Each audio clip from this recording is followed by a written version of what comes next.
Inaalis na ni Senate President Juan Miguel Mig-Zubiri ang mga umaaligid na barko ng China sa Pag-asa Island sa Kalayaan, Palawan. Inihayag ito ng opisyal habang nasa gitna ng kanilang pagbisita sa isla kasama sina Senate Majority Leader Joel Villanueva, Senate Deputy Minority Leader J.B. Ejercito, Defense Secretary Gilberto Teodoro Jr. at iba pang Philippine Coast Guard at Philippine Navy officials. Ayon kay Zubiri, nakatanggap din umano ang kanilang sinasakyang eroplano ng radio challenge mula sa Chinese vessels.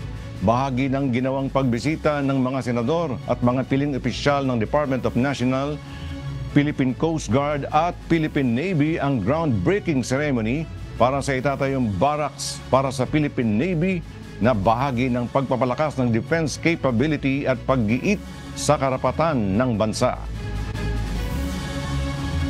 At gusto ko lang pong sabihin kung nakikinig po sila, ito po ang teritoryo ng Republika ng Pilipinas. Hindi po inyo ito. Kaya kung pwede, lumayas na kayo.